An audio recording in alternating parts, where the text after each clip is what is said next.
I don't believe it. That is why you fail.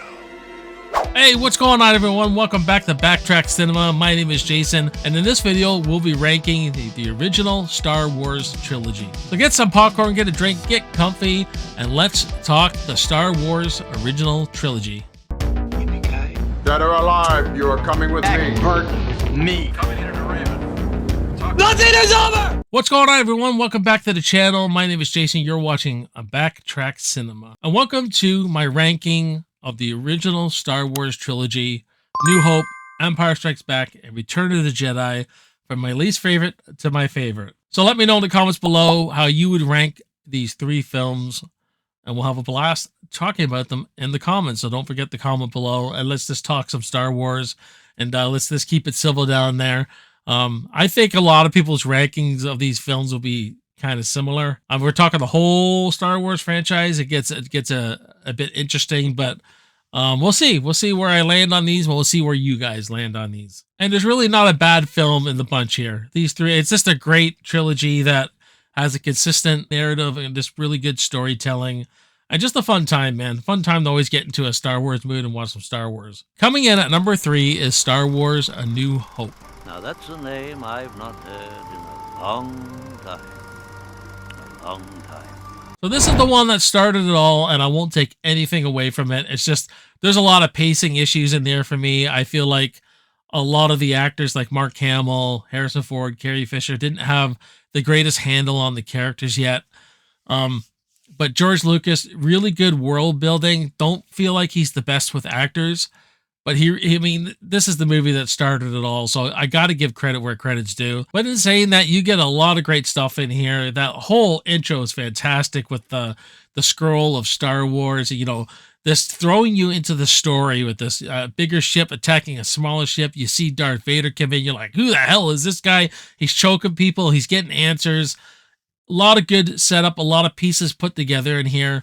And really, it's you know, Luke, the hero's journey. This young farm boy, Luke Skywalker, wants to get off this, you know, doesn't want to be a farmer, wants to do big things, has dreams, and he fulfills the dream by, you know, being the guy who destroys the Death Star at the end, and meeting these characters along the way. So this movie has a lot going for it, and just an epic space battle at the end for its time, man.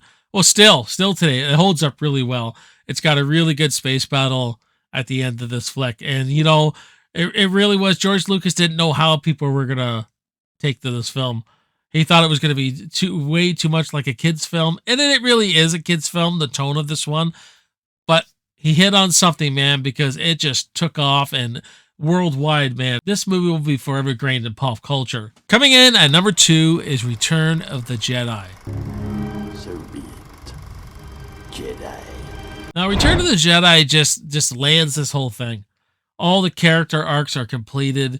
You know, Vader's redemption, just fantastic. Seeing him, you know, turn back to the good side at the end. It just is such an earned moment, an anticipated moment. This was the first movie I ever saw in a movie theater that I remember, and so it will have a special place for me always. It drags a bit in the middle. I'm not huge on the Ewoks, and you know, the Battle of Endor is pretty cool and everything. I like the forest aesthetic, but I'm not just too big on the Ewoks.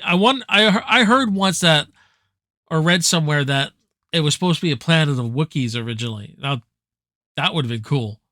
I mean, kind of similar, but you know, take it a bit more seriously. And yeah, and the tone is just kind of off from the second movie to the third movie. It's just kind of, it shifts a lot, you know what I mean? But the Emperor is badass. He's great in this. Palpatine, Darth Sidious, whatever we want to call him, fantastic. Evil as hell in this. You know, his that maniacal laugh he has through this movie. He's laughing all the time. We get to see how powerful he really is.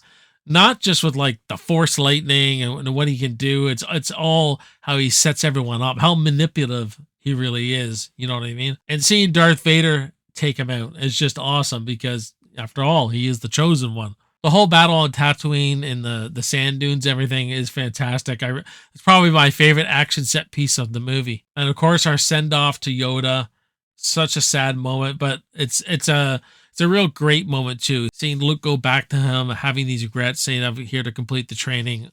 I've always liked that. And, you know, Harrison Ford, charismatic as ever.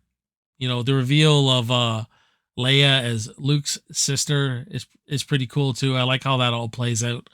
But yeah, it really is just a really great conclusion to the trilogy. But coming in at number 1 is The Empire Strikes Back. No.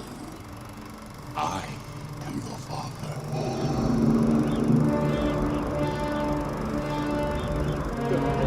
What can I say about this movie? This movie is perfect to me. It's a perfect Star Wars movie.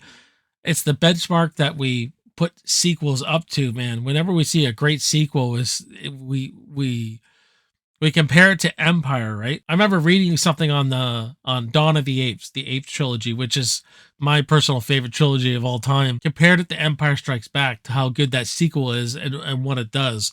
So Empire Strikes Back is really this benchmark, and you know, the tone shifts into a darker tone. I love the Battle of Hoth, the snow aesthetic, that great lightsaber duel, and the twist at the end is fantastic. All the characters get this screen time. They got equal amount of screen time. They all have their moments, and that is hard to do to fit into like a 2-hour movie. That, like, it may sound easy, but that can't be easy to do. So we get to spend time with all the characters we love. No one's neglected, if you know what I mean. But, you know, you see some of the Marvel movies coming, like the Avengers movie coming out, and I said, oh, I wish there was more Hulk in it. Or I wish there was more of this guy. This movie just did it so perfectly, you know what I mean? All the Yoda Luke scenes are just fantastic. They really are. Like, profound writing here.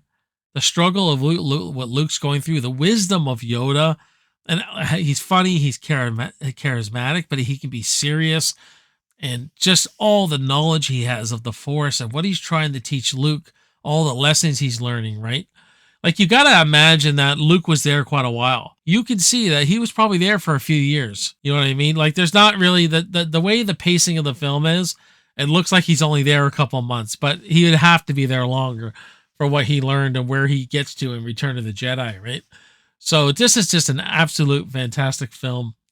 Great trilogy. That is my ranking, guys. Let me know in the comments below what your ranking is of the original trilogy, and we'll have a blast talking about it. As always, don't forget, if you're new to the channel, subscribe to the channel. If you like the content, check out the other Star Wars reviews. I've reviewed all 3 original movies now. Here's the ranking, and later on down the road, some point, we'll attack another Star Wars trilogy, maybe the prequel or maybe the sequels to this. We'll see. We'll see. Thank you for joining me on this ranking. I always appreciate you guys giving your time to the channel and the support. It doesn't go unnoticed, so thank you very much. My name is Jason. You're watching Backtrack Cinema. I will see you on the next review, and I will see you in the movie. Cheers. Gimme, guy. Dead or alive, you are coming with me. Me. Nothing is over!